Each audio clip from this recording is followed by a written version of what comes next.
से जुड़ी हुई आईआरसीटीसी अब कन्वीनियंस फीस भी रेल मंत्रालय के साथ शेयर करेगी। अब तक आईआरसीटीसी सिर्फ केटरिंग और टूरिज्म से आने वाले रेवेन्यू में रेलवे को हिस्सा देती थी, लेकिन 1 नवंबर से कन्वीनियंस फीस का आधा हिस्सा 50% भी देना होगा। खबर को बाजार के नजरिए से समझते हैं हमारे सहयोगी यतीन मोता हमसे जुड़ गए हैं। यतीन, पूरी खबर बताएं और ये बताएं कि कंपनी की कमाई पर इससे किस तरह का असर देखा जा रहा है।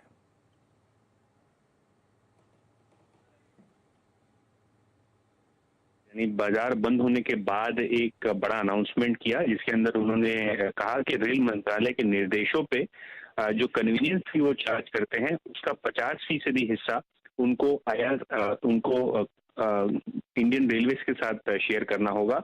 अगर आपको ध्यान है तो आईआरसीटीसी एक टिकट के पीछे लगभग 15 रुपए कन्वीनियंस फी चार्ज करती है, जो उसके रेवेन्यू का लगभग 75% है। तो ऑपरेटिंग साइड पे अगर आप देखें तो लगभग 75% जो हिस्सेदारी है उनकी आय की वो ये कमीशंस के द्वारा आती है। लेकिन अब ये 50% आपको इंडियन रेलवेज के साथ शेयर करना पड़ेगा, ऐसे कंपनी ने स्टॉक एक्सचेंजेस को जारी एक बयान में कहा है।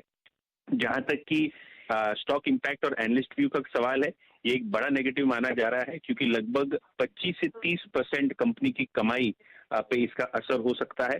तो पहले अगर कंपनी 100 रुपए कमाती थी टिकटिंग रेवेन्यू से, तो अब लगभग 75 ही कमा पाएगी, क्योंकि इनके ऑनलाइन कारोबार और जो टिकटिंग कारोबार है उस पर इसका सीधा असर अपने को देखने को मिलेगा। कल एक्सपेक्टेशन भी है कि स्टॉक काफी हद तक एक बड़ा करेक्शन भी दिखा सकता है। रिसेंटली कंपनी के शेयर फायदे बाजार में भी अवेलेबल है, वॉलेटिलिटी काफी अच्छी रही है आईआरसीटीसी के शेयर्स में, और कहीं ना कहीं ये एक बहुत बड़ा कदम माना जा रहा है इंडियन रेलवेज के द्वारा, क्योंकि इसके पहले टिकटिंग रेवेन्यूज जो कन्वीनियंस फी थी उस पर कोई प्रकार का शेयरिंग नहीं था। 15 से 40% केटरिंग और टूरिज्म पैकेज पे इंडियन रेलवेज आईआरसीटीसी के साथ शेयर करती थी, लेकिन ये ऑनलाइन रिजर्वेशन की जो कन्वीनियंस फी है इसका ये मामला सबसे पहले आया है, जिसके कारण कल हमको शायद स्टॉक में एक बड़ा करेक्शन आता हुआ दिखाई दे। शुक्रिया यतीन, तमाम अपडेट और डिटेल समझाने के लिए।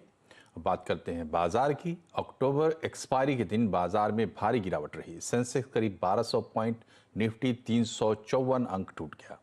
मिड कैप और स्मॉल कैप सभी में बिकवाली हावी रही। सबसे ज्यादा बैंकिंग, रियल्टी, मेटल शेयर लुढ़के। फार्मा, एफएमसीजी और तेल गैस में भी बिकवाली देखने को मिली। और आज गुरु पुष्य नक्षत्र है। आज के दिन सोने चांदी की खरीदारों को विशेष रूप से शुभ माना जाता है, खासतौर पर गुजरात में। गुरु पुष्य नक्षत्र पर गुजरात में अच्छी खासी खरीदारी देखने को मिलती है। किस तरह की खरीदारी अहमदाबाद में हो रही है, जानते हैं हमारे संवाददाता मनीष देसाई से। मनीष इस वक्त मौजूद है अहमदाबाद के सैटेलाइट में एबी ज्वेल्स के शोरूम में। मनीष, कैसी रौनक है और खरीदारी में क्या खास है इस बार गुरु पुष्य नक्षत्र पर? बिल्कुल, देखिए आज जो पुष्य नक्षत्र है उसका फायदा अहमदाबाद के लोगों ने, गुजरात के लोगों ने जमकर उठाया है और लोगों ने सोने चांदी की भारी मात्रा में खरीदारी की है। यहाँ जैसे आप देख रहे हैं भारी भीड़ है, लोग सुबह से लगे हैं यहाँ पर खरीदारी करने के लिए और अब तक खरीदारी का वो ही मूड बना हुआ है। रात 8 साढ़े 8 बजे तक ये मुहूर्त रहना है और तब तक लोग खरीदारी करेंगे। और अनुमान ये है कि काफ़ी भारी मात्रा में करीब 2 वर्ष के बाद सोने चांदी की खरीदारी हुई है। हमारे साथ है एबी ज्वेल्स के मालिक मनोज भाई। मनोज भाई, ये बताइए कि लोगों ने किस तरह की खरीदारी इस वर्ष की है? ज्वेलरी की ज़्यादा हुई या लगड़ी सिक्के? नहीं, ऑब्वियस ज्वेलरी की ज़्यादा हुई और पिछले 1 महीने से आज के दिन को ध्यान में रखते हुए लोगों ने काफ़ी एडवांस ऑर्डर बुकिंग, और आज के दिन भी ये माहौल दिख रहा है कि लोग नए से पसंदीदा ज्वेलरी ले रहे हैं। और पिछले साल के मुकाबले ऑब्वियस ये अच्छा ही है और लोगों ने ये गोल्ड रेट को लेकर के अच्छे से खरीदारी की है।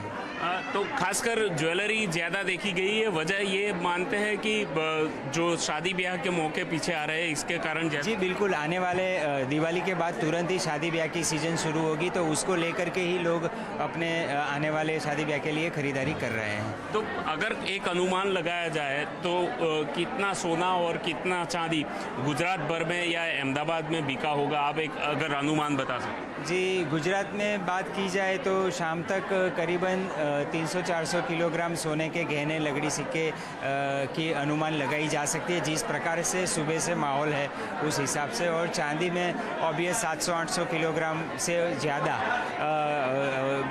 बर्तन मतलब आइडल्स और मूर्तियाँ वगैरह और गिफ्ट आर्टिकल सब को लेकर के इतना मिनिमम होगा।